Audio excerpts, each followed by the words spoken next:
Ladies and gentlemen, thank you so much for tuning into another episode. I believe this is episode 7 of the Greatly Destined Podcast. It's your host, as you know, Jay-Z. And I am here with a very intelligent guest today. I am here with another guest that teaches me a lot. I'm here with another guest that I learn a lot from. I'm here with another guest that inspires me. This is a brother that, first of all, I want to ask, I forgot to ask, how young are you? I'm 21. 21. Why is it that every real estate investor I've met so far is young as hell making money? Yeah, I think it comes down to the mentality. I think there's a lot more to it, especially the stuff that we see online now, is that we can do it. You know, we can. It's not a world of all old wealthy people doing it now. Everybody's got the opportunity. Everyone has got the opportunity. Andrew, how you pronounce your last name? Izihiman. Andrew Izihiman. But if you're in Palestine or overseas, it'd be Izihiman, I believe. Andrew Izihiman. You got to say right. Izihiman here, man. You got to keep it. Then you got to keep it real. Keep you it feel real, me? right. Andrew Izihiman. Yeah. How you doing, man? I'm doing pretty good. How are you doing? I'm doing perfect. Thank you so much for coming on this show, man. I really appreciate it. I feel like the people have a lot to learn from you. I have a lot to learn from you. Yeah. Real estate invested is something I've been really looking to get into lately. Real estate invested is a good opportunity for people to make some money. Mm-hmm. Is it difficult? Oh, yeah. I mean, it's difficult, but when you think of the long scale of the, I guess, the cost of the difficult, nature of it, I mean, you can get through that and understand how relevant it's going to be for your future. And it's like, okay, I'm willing to go through the fire to get to the prize, right? Mm-hmm. How long did that take for you? Well, I don't personally invest in real estate. Okay. I'm a real estate agent. An agent. Right, and I do a lot of other things in regards to real estate, but that'll probably be something in the future. Obviously I've worked with a lot of investors. So is it safe to say, when I say real estate investing, I'm just talking about the umbrella of real estate. Mm-hmm. Like if you're an agent, wouldn't it be safe to say you technically do invest in real estate? Mentally, yeah. I'm very invested. So you put no financial... None. Nothing. You put nothing down on the table. No financial investment. Nothing. Just besides buying my license. That's the only thing. So what is an agent's job in an entire real estate transactional ordeal? Yeah, I think a lot of people don't fully understand what an agent does, and a lot of people say, I don't need an agent, But an agent manages a transaction, essentially. Connecting people, doing marketing, essentially putting the property out there so that other people can see that property. And then if somebody's interested in buying that property, then they're going to talk to their agent because every transaction has two sides, buying and selling side. Uh-huh. And then what did you do to become a real estate agent? Well, my story starts when I was like 16, actually. And for me, it was understanding that I wanted to do something outside of college.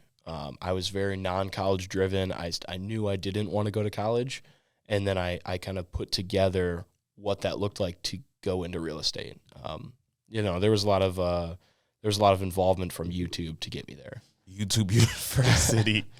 That shit's really becoming a university. It is, yeah. YouTube is every parent who desperately had that dream of their kid going to a good college. It's every parent's nightmare. Right. They all hate YouTube because the information you can learn off of YouTube can very well rival anything any professor can even dream of teaching you. Well, even consider what we're doing right now, a podcast. Mm-hmm. This information is out there. Exactly. So people see a podcast and they think, wow, like this guy's doing it. I can do it. Mm-hmm. For me, I watched, it was this guy named Ryan Serhant. Are you familiar? Ryan Serhant, no. So he's a $1 Million Listing New York. He would literally get into a lion costume to sell houses. I mean, is he the dude with the silver hair? Yes, silver hair. It was like a hand model at one point. He was a hand model. Yep. I saw an interview with him. Yeah, I read his book. Look at that, the power of the internet. It is. I had no idea who he was by name, but as you're talking about him, I watched an interview with him. So he's selling these condos in New York, $100,000 condos. He's doing disco parties in them to sell them, right? And I'm thinking that's so out of the box. Nobody's doing that. Wisconsin's such a different area. Like, we don't have anybody doing things like that. I'm not saying I'm getting in lion suits and selling houses that way, but the potential of just doing something different is what was really rolling in my head. Mm-hmm. And I was like, I don't particularly have to go to college to do real estate. A lot of misconception is I have to go to college. Like, I have to go the traditional route. A lot of adults and parents say that to their kids. Why? It's kind of just what we've done. It's the normal society thing, you know? And we all kind of get into this thing where we do what's normal. You know, everybody's like, all right, this is the path set out for me. This is the path set out for everybody, so I have to follow it in order to get to the next step. But there's so much more to it in life than just following a path, right? You set your own path. So while everybody's doing this and you're the only one going this way, everybody's going to call you crazy. Yeah. Until you're leagues ahead of everyone else. Exactly. It's just how it is. Exactly. Were you like a bad student growing up? Like, did you never excel in the classroom, and that kind of told you that, and that's kind of the reason that you made the decision to not want to be a college student, or it was just it was honestly you knew what you wanted to do and college wasn't in the picture? So I tried. I did a lot of trial and error throughout high school. It's the thing that a lot of people don't do is trial and error throughout high school. Most people start that phase in college, you know, but that can be an expensive phase to go through.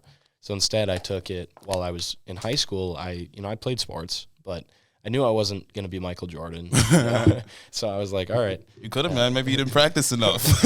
maybe. But I played basketball. I still do play basketball. I actually play with Nigel. Okay. And all that. But I played basketball. I was a salesman at Best Buy. I sold computers, and I was actually a good student. I had not like a 4.0 or anything like that, but I had, a 3.2. I was fine. I coached. Oh, that's good. And it was fine, but I just knew that wasn't for me. I learned from hands-on, creating. I did social media marketing for a company, like a local barbecue place in my town when I was like 15 or 16. So I knew that I could sell because I was sitting there in a room with like the owner of this company and like his investors, and they all decided to take me on as like a 15-year-old, So I knew I could do it. And that was kind of where I was like, all right, like I don't think I particularly need to go to college. It's a lot of money. It's a lot of time. It's more of an investment than people think, especially if you don't know what you're doing. You're setting yourself up for failure. So I initially went to school for journalism. Yeah. And the intention was to be a news reporter, like full-time news reporter. On one of like the traditional stations, Fox, CBS, something, and possibly even local too. And I've always really had a tough time with traditional school, like class, study, homework, that type of. Even in high school, I was never a guy. I like a maybe 2.7 in high school. Yeah, never a good student. But then I was also the kid who had the intelligence to, I want to be a sports reporter. I was the type of kid, instead of, I want to be a sports reporter. I want to be on ESPN. So I have to get good grades, go to a good college, get into a good journalism, broadcast major, and hope for the best. That's the traditional route. Right. My thinking was, I suck at school, but we're in an internet era. I'm just going to start a YouTube channel and interview people until I get up to interviewing NBA players, because I saw somebody on YouTube who was doing it. Yeah.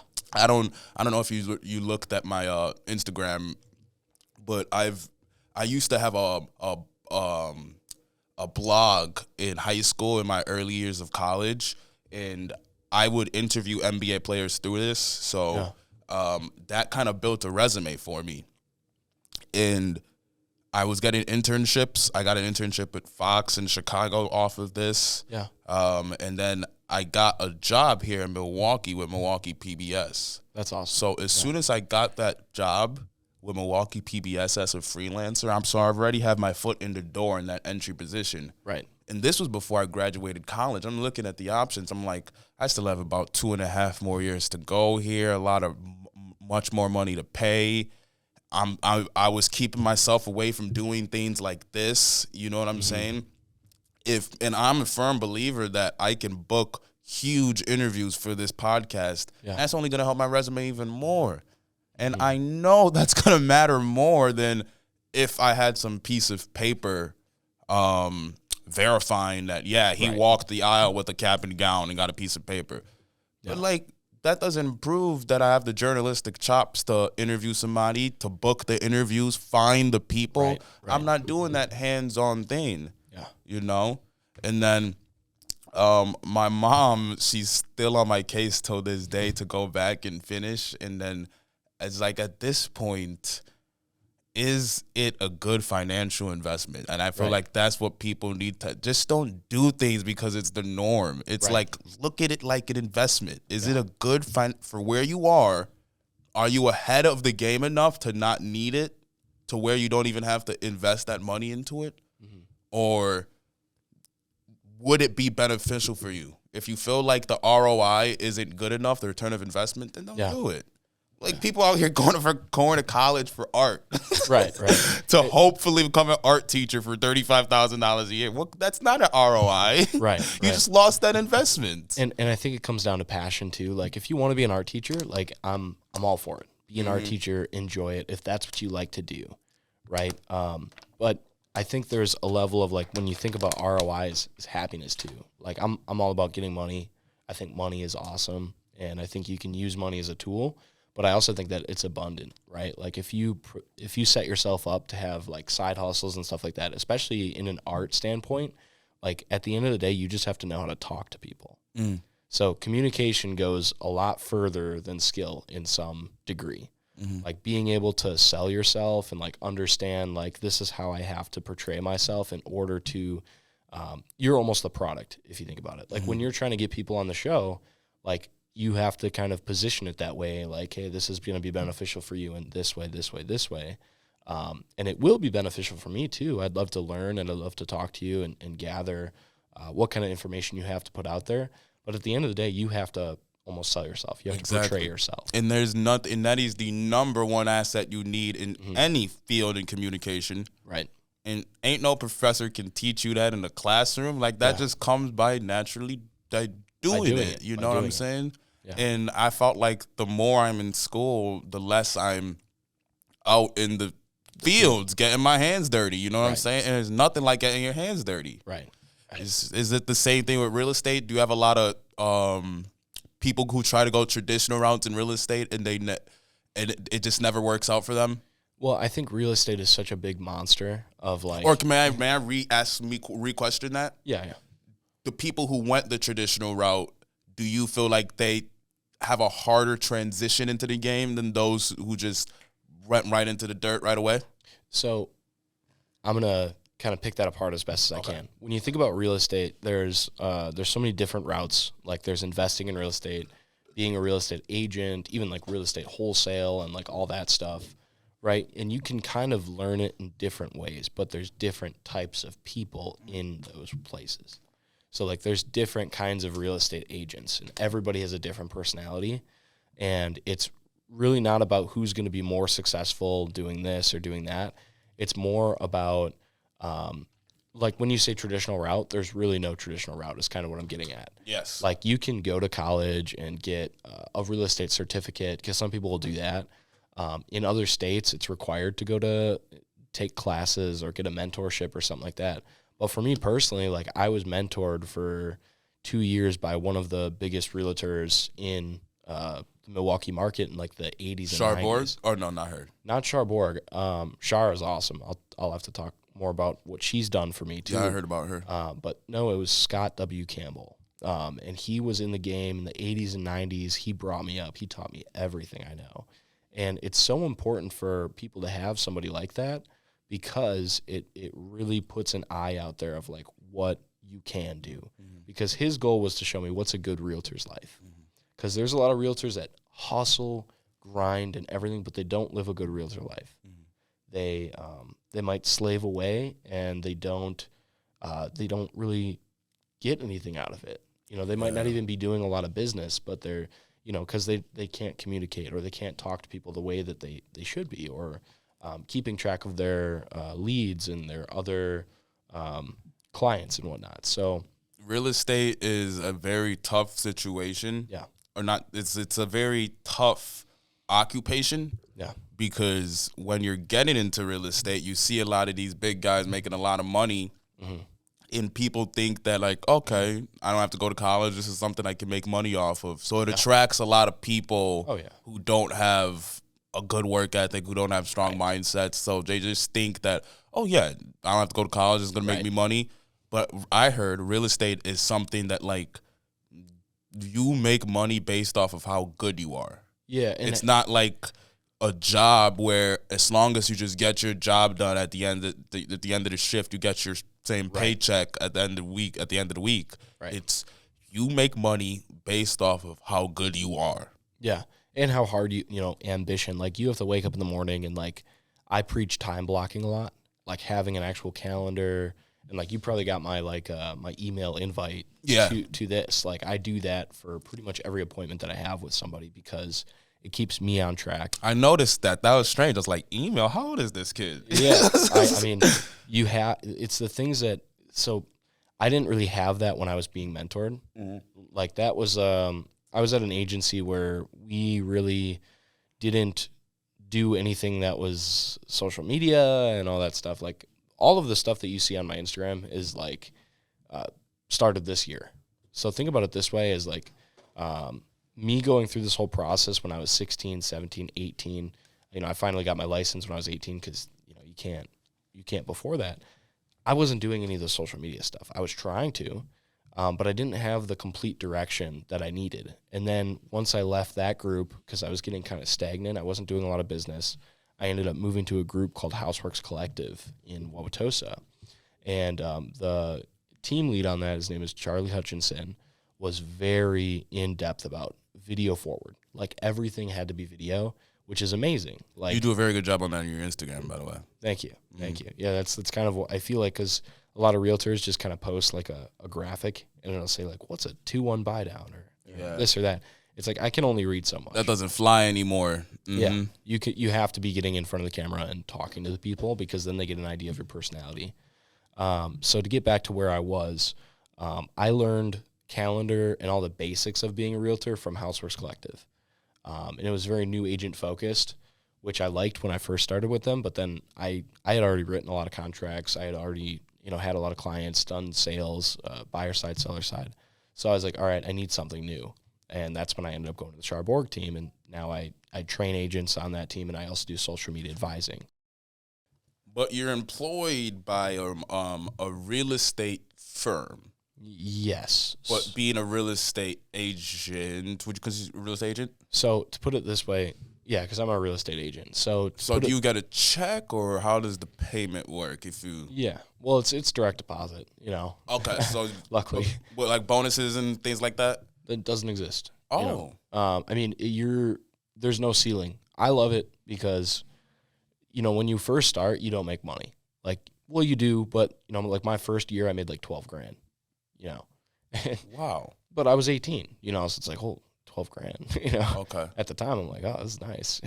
But I still lived at home, so as you go through, you start to build. I think they say after like 5 years. After 5 years, you should have a pretty solid base of people that are coming back to continue to sell, because the amount of people that have people don't stay in their houses anymore. You know how like maybe your grandparents or parents even have been in their house for 30-year mortgages, 30 years, 40 years, whatever. They pay off the house. People don't do that anymore. People move. I think the statistic is 6 to 8 years that people stay in a house. Why do you think that's changing? I think it's changing because there's so much out there, and people realize that now, and we're in such a different economy where people are like, all right, I can do it, so I will do it. I might as well. I mean, and we're always being stirred up. We're always being moved around. There's different events in life that kind of take us from one place to another. Some people do stay in their houses for 30, 40 years. Some people do. But it goes back to our attention span. Like, how long can you sit in the same exact spot? I can't. Yeah. That's why renting is. So you really think it's just attention span? It's nothing like career differences? Career differences, too. Somebody might be getting shipped off to Phoenix to, because that's more popular, too. Relocation, but also like remote, like hybrid workers. Exactly. I was just going to say that. So there's no need for you to stay because a lot of times what keeps you in the same home is your career. Career-driven, people children. And but all that stuff is down right now. It's not even that it's down. Like, a lot of people are having more stay-at-home careers. And if you're staying at home, it doesn't matter if your employment is in Florida. You can live in LA if you want. Exactly. Mm-hmm. Exactly. Or just the idea that it's remote. People are in their house for so long that they're like, dang, like, I just really want a change. And then with the amount of realtors that there are now, there's so many realtors out there. everywhere you look, every corner you turn, somebody's like, I can sell or help you buy a house.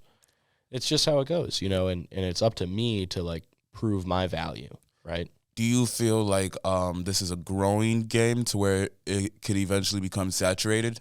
Oh, it's saturated right now, but this is a big thing that's happening in our industry right now is COVID and all that. The market was so hot. I mean, sellers were able to sell their house. It was I heard about that. $50,000 over asking, so let's just say your uncle wants to sell his house, the uncle's going to employ this guy or his nephew that's just got in the real estate game, doesn't really know what he's doing or anything like that. So there's 1.8 million licensed realtors, according to the National Association of Realtors. That's insanity. So 1.8 million of them, 800,000 of them have not done one deal. Okay, I was going to go ahead and say that was the next thing I was going to say, yeah. Right. So now you look at like a statistic like that and you think, well, okay, my competition isn't 1.8 million, it's 600,000, yeah, something whatever like that. It is, right? It's a lot smaller. That 800,000, those people are all gonna fall off. Like people are gonna start dropping like flies because they don't really have what it takes to do real estate. I'm not somebody that gatekeeps either. Like I'll have people like ask me about real estate all the time, and I'm a big proponent of like, I will teach you. Like I actually have a guy who's 19. He goes to college right now, and he does a lot of the recording stuff for me. His name is Dima, and he wants to get into real estate. And I'm like, yeah, like he's my right-hand guy right now. He helps me with stuff. A lot of the videos that I do on Instagram, he's recorded those. Okay. So that's like he's proven a hunger. Yeah, exactly. So for me, I'm like, okay, I see a lot of what he's doing in the stuff that I was doing with my mentor when I was 18. And I'm like, all right, like I want to watch this guy grow, and like see him become a real estate agent if it is, if that's ultimately what he ends up wanting to do. Mm-hmm. But yeah, I mean, it's an industry change where the experts are going to be the experts and they're going to stay in the business. Whereas the people that just got in as a quick money grab, they're going to be dropping like flies because it's not a quick money grab anymore. It was at one point? It was. Oh, yeah. How long ago? 8 months ago. Over the last 2 years. So during COVID? Yeah. During COVID, because everybody's restless. They want to go out in the country. So real estate investors, their window of opportunity is when the economy is down bad. So if I want to get into real estate, I need to start praying that people start losing their homes and they can't eat so I can make money. So a lot of people think that. I'm just fucking around. I think there's some truth to it. I think the best time to pick up assets is during a recession, right? But the housing market's different. We're actually seeing, besides 2008, because 2008 is a whole different thing. 2008 was just predatory loan practices and bad loans. They were basically giving a loan out to anybody that could breathe. Right now, we have enough tight practice around that where it's not possible to do that. The recession that we're seeing now is more economy-based and interest rate-based, right? So we're actually seeing houses go up in value versus in 2008, we saw houses go down. And when I say down, I mean down 18%. Now we're going up like 2%. So this recession is going to be good for picking up assets in general because assets are going to be less and less valued because of interest rates and the Fed and all that stuff, like when you get down to like the economy of it. So yeah, I would say now is the time to understand that stuff is going to happen. But it's not because people can't pay their mortgages like they couldn't in 2008. Mm-hmm. It's a whole different reason. And that reason is interest rate based. But people are a little bit less likely to buy a house when they have to pay 7% versus paying, 2% back, I'd say 10 months ago by now. Mm-hmm. So it's just a different game. But we're at like 5, no, not 5. We're at like 6% right now, which is a little bit better. But, it just depends on where the market's at, really. Wholesaling. Did you ever get into wholesaling? I did get into wholesaling. I never completed a transaction. I never fully did it myself, so I never saw wholesaling money, but I know that it's there. It's never been something I've been completely focused on because Were you trying to do it at the same time? I was trying to do it at the same time. Okay. it was me trying to get that quick money grab. Okay, yeah, because every other agent I've talked to who started off with wholesaling they started off with wholesaling before they became agents. Mm-hmm. But wholesaling is probably it's too time consuming to do it at the same time as being an agent. Yeah, because I know Nigel doesn't wholesale anymore either. Yeah, so wholesaling looks very glamorous. It looks easy. It looks fun. You go out and you look for some distressed properties, and the ignorant thinks it looks easy. Yeah, exactly. Mm-hmm. But you talk to a guy that really understands it and does it every single day for a living, and he's going to tell you it's a hustle. There's so much more to it. I mean, you have to be out there in the field every day looking for houses that are distressed, cold calling, all of the stuff that the average person does not want to do. It's hard in the aspect of we are so programmed to after a week's worth of work, you get your check. Yep. But you might not get your check for 2 months. But here's the thing about wholesale. When you do get your check, it's going to be like 5 months, whatever the case may be. But here's the thing. When you do get your check, it'll be like $15,000 to could be even $25,000. And it can be. It can be. But it's not always going to be. If you're aiming for that and if you really understand the game, then you could get there. And, my goal at the time when I was doing wholesaling or trying to do wholesale was meeting the right people and understanding that. And, so I made some connections with some local hard money companies and stuff like that. But ultimately, we never got into it because it was a partner and I. And we were like, this is just it's not our thing. Mm-hmm. Ultimately, I was like, real estate agent, like being an agent is my thing. I have the charisma and I like to think I've got some charm to do it, but for a wholesale, it's a lot different. You're in the background of the transaction. I feel like you still probably need a lot of charm and charisma for wholesale. Yeah, because now you need to get 2 people on board. You got to get the seller and the cash end buyer on board. Yeah, but it's more numbers based. So real estate agent, like when you're an agent and you're helping like a family or you're helping somebody buy a house to live in, it's very emotional, right? But when you're helping investors, it's all about the numbers. It's business. So, I'll have a buyer go through 20 houses and say, I'm looking for this, this, this, and this. Like they have a checklist in mind. And a house might hit every single point on that checklist, but they might still not want to buy the house because they didn't feel it. You didn't sell it. They didn't get that spark. That's true. This ain't a game. You trying to sell a house where somebody's going to lay their head on for the next, you said 6-8 years nowadays? 6 to 8 years generally. Formerly 30 plus, you know what I'm saying? There's more to it than it's not just about, it is about numbers, right? Like you want to make sure the mortgage makes sense and all that. But what we tell people is refinancing, especially right now because rates are up, we say marry the house, date the rate. Marry the house, date the rate. Yeah. What do you mean by that? So marry the house. Like if you really, really love the house, you're going to marry it and you're going to stay with it. But the rate, nobody loves the rate. The rate is 6-7% right now. So you're dating the rate. Mm-hmm. You might not get into a long-term relationship with the rate because the rates go down. And then you refinance that rate, down to 4%, down to 2%, whatever it is. I got you. So, if you really love a house, you'll go into that house and you'll put an offer in and get accepted for it. Mm-hmm. Versus the rate, you don't have to particularly stay with that rate. Mm-hmm. So. I want to talk about with wholesaling. Mm-hmm. Or not just wholesaling in general. Yeah. Real estate in general. Yeah. What are the things about real estate that make it very unique that not everyone can do? I know you touched up on the charisma part, but what about the work ethic and all that? And is there anything specifically that there's like skills that you need uniquely to real estate to succeed in? Yes. And I think it just comes down person to person. Like I said, everybody has a different personality in real estate and how they do their business. For me, I'm all about like respect and like genuinely understanding the other agents. And I always put that out there to the other agent. When I'm doing a deal, like I said, there's 2 sides of every transaction. There's a buyer side and a seller side. So depending on how the market shifted, you kind of have to keep in the back of your mind how you're going to treat the transaction. And you have to be on top of things. You have to be very organized.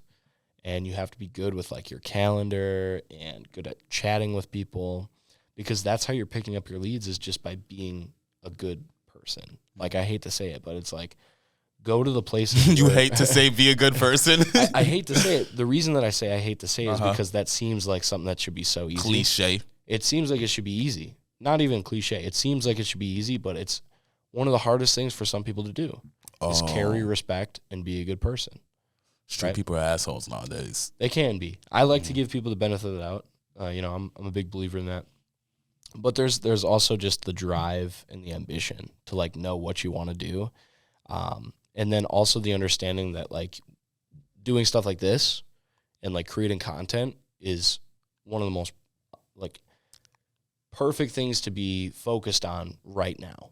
Because in Wisconsin, Milwaukee market and any market around it, nobody's doing this. No one. The podcasting, right? Podcasting, Instagram Reels, all this stuff. And I peeped it, and that's part of the reason why I intentionally moved over here, because I knew I wanted to do something like with broadcasting and podcasting locally. And my vision for this is to be a local podcaster. I wanted to be a Milwaukee podcast. I want to get into the Bucks press conferences. I'm working on that right now. Yeah. I was getting into Chicago Bulls press conferences with my blog, but I'm trying to do the same thing here with Milwaukee. And then, if you're not like on a major newspaper or one of the major TV stations in Milwaukee, like TMJ4 or ABC, like no one's doing that on a podcast format. Yeah. Right. So the Bucks have a huge fan base, and I'm just like you. I'm not like, I know I freelance with Milwaukee PBS, but that has nothing to do with this. Like, I'm not like the sports reporter for TMJ. Right. Like this is a lot of transparency that I feel like, because of that transparency, I'm just your average Milwaukee citizen. You literally can DM. I have like, it'll change, but I have like 600 something followers on Instagram right now. You know what I'm saying? Like, it just, even when it does change, I'll always still be the guy to reply back to DMs. You know what I'm saying? Right. But I feel like that transparency, that humble beginning that people can, I don't even want to say humble beginning, but that it is a humble beginning, but I'm not saying that's what's going to attract them. But but that authenticity of me just being a normal guy at these press conferences, asking them questions on behalf of Milwaukee Bucks fans, I feel like that authenticity on a local level will attract Bucks fans as opposed to a sports reporter for TMJ4 asking that same question. I don't know. Right. Maybe I'm overthinking it. I'm with you on that. I think, you know what I mean? At the end of the day, what it comes down to, and this is real estate, this is like everything. Because of that feeling. People will work with who they know, like, and trust. Okay? So let's put it this way. You like dogs, I like dogs. Here's $10,000. Okay? Now, it's an easy 10K. Yeah. Because people know, like, and trust you. You like the Bucks, I like the Bucks. Here's 10 grand. Here's 5 grand. Whatever it is. It doesn't matter. But people will do that. And I say that more on the real estate side, but it's also very fluent when it comes to, like, even just business in general. So, like, if you start to, like, you talk to Nigel. Nigel has connections with the Bucks. You talk to this guy, this guy, this guy. But it's like literally a web of, like, a spider web.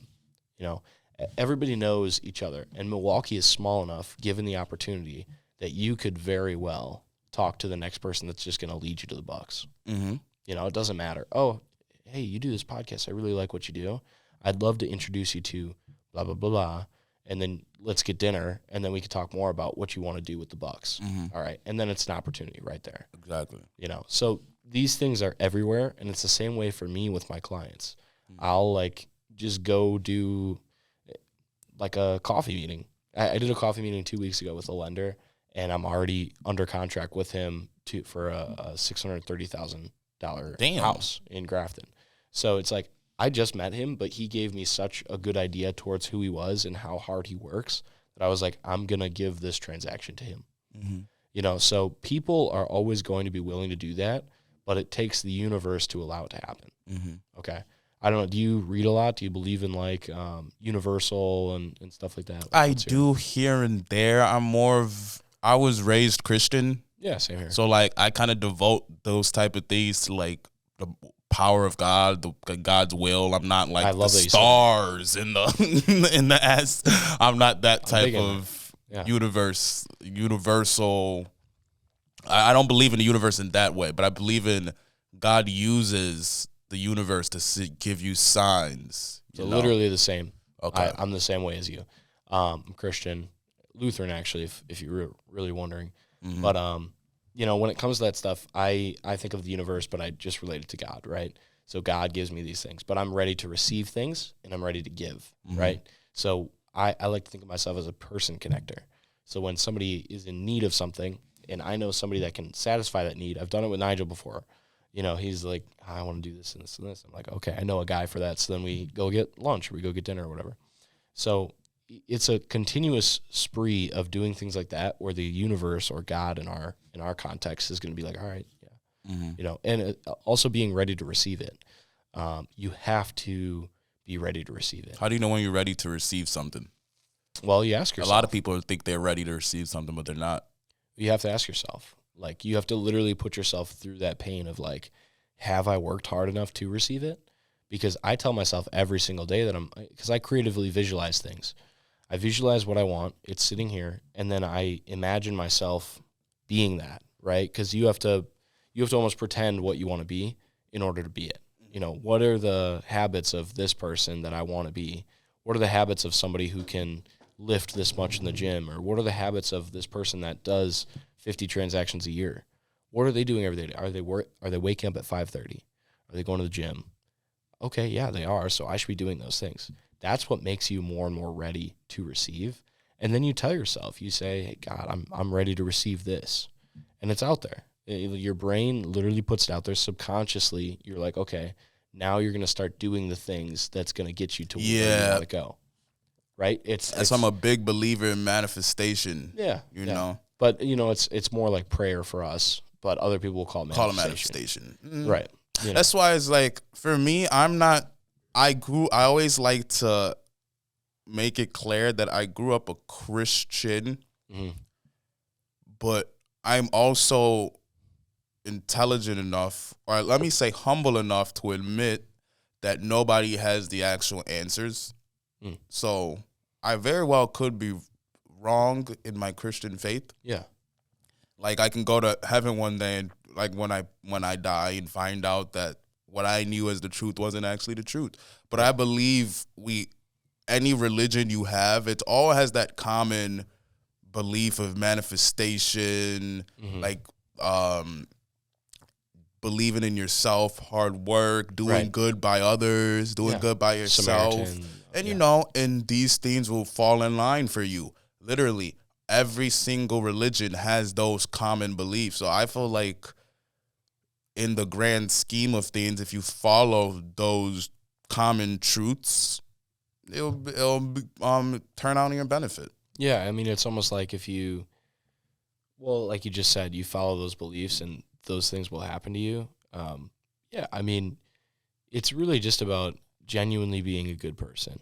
And like I said, when I said before, I hate to say it, and you were like, why do you hate to say it? Because it's not so common.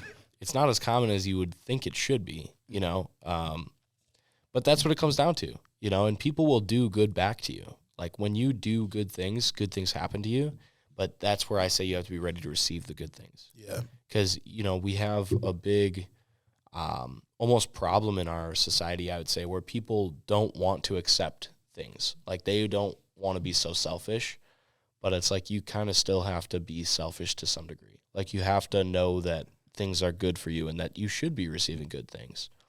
And you have to tell yourself that. Like, it's okay to... The intention of the world was to give us everything we want, right? So when you see a wealthy person walking down the street or driving down the street in their Rolls Royce, their Ferrari, whatever, you see that happening, you can't tell yourself, I'm never going to get there, because then you're not. Yeah. And so we have this thing where it's like we don't believe that we can succeed. And I can tell you I'm far from that. I'm like, no, I'm going to be successful. And the reason that I say that is because I know I'm going to be successful. Do you know why? a lot of people have that mentality is because they don't realize it. But I was listening to a podcast, and the podcaster was explaining it this way, and it made perfect sense. They don't realize it, but they've replaced God in their life with like powerful beings on earth. So somebody like Jeff Bezos, they see how much money Jeff Bezos. You know how this new culture is like people hate the rich because they just feel like There's some of that. Yeah, there's a lot of that. Yeah. They just feel like it's so unattainable. Like they're just all conniving, schemers, disgusting. You know what I'm saying? Right. So what you're doing now, but you're saying all of this about them, but you're not. Nobody actually like has the balls. If you think they're disgusting and they're scheming and connivers, okay, then let's band together and let's go do something about it. But you won't, because you perceive them as gods on earth. Yeah. So they can achieve this dream and all this luxury, and they can live a life of lavish, but you can't, because they're a god on earth and you're not. Yeah.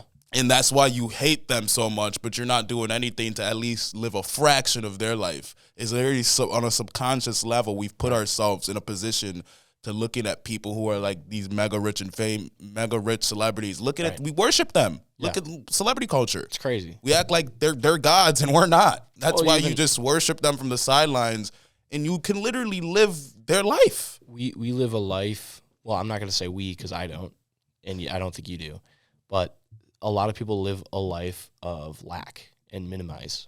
They don't want to be successful because it's going to make them look a certain way.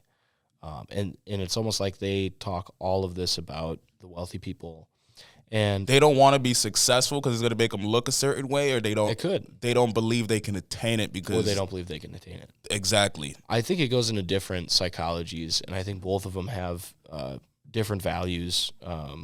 But at the end of the day, they kind of lead in the same thing of like they're not going to achieve those things because they live a life of lack. When you tell yourself consistently that you're not going to do this, you're not going to do that, you're not going to do them. You're not going to achieve them. But when you tell yourself, like, no, like I have the abilities and I have the abundance, think about the word abundance, that's when you're going to achieve. And you're going to go far. You're going to be able to create what you want to create because there's so much opportunity out there. To wrap it up, Andrew, how can you inspire those listening to capitalize on their opportunities? Well, I think it's a pretty simple answer, but I think the number one thing is, who do you want to be, and how did that person become what it is? You want to frame yourself as the person you want to be.